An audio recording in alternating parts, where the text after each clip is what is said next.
પિંગલેશ્વર મહાદેવ સમગ્ર તાલુકામાં વિવિધ ધાર્મિક કાર્યક્રમોનું આયોજન કરાયું હતું। દેવાધિદેવ ભોળે શિવના મહાપર્વ એવા મહાશિવરાત્રી નિમિત્તે અબડાસાના શિવાલયો ઓમ નમઃ શિવાયના નાદથી ગુંજી ઉઠ્યા હતા।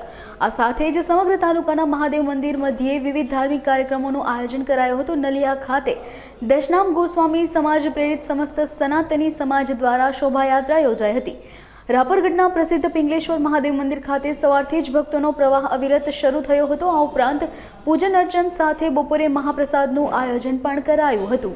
રેડી ઓમ નમઃ શિવાય। આજે મહાશિવરાત્રિના પર્વ નિમિત્તે ભગવાન શિવની આરાધના માટે સમગ્ર નલિયાના સર્વ સમાજ સાથે મળી અને કલ્યાણેશ્વર મહાદેવથી ભગવાન જંગલેશ્વર મહાદેવ શિવ મંદિર સુધીની ભવ્ય રથયાત્રાનું આયોજન કરવામાં આવ્યું। નલિયાના દરેક સમાજો સાથે મળી અને આજે ભોજન પ્રસાદ ભંડારાનું પણ ખૂબ સરસ આયોજન કરવામાં આવ્યું છે।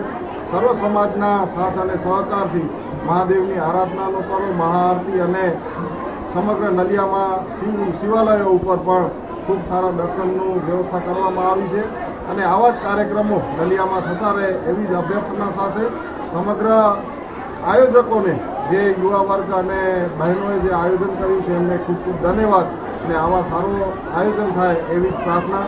ઓમ નમઃ શિવાય, હર હર મહાદેવ।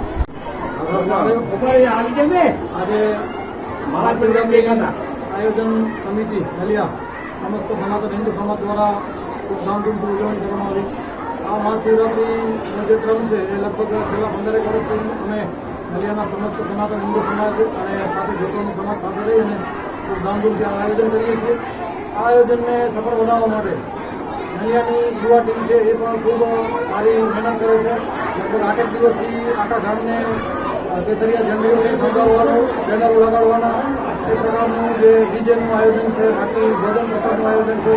ખાસ અહીંયા નોંધ લેવાની છે કે આ જે ભોજન પ્રસાદ છે દર આપણા હિન્દુ વેપારી ભાઈઓ છે એમના તરફથી આ ભોજન પ્રસાદની વ્યવસ્થા કરવામાં આવે છે અને આ જે કાર્યક્રમ છે એ ઉત્તરોત્તર પ્રગતિ કરતો રહે એવી આશા છે। હર હર મહાદેવ।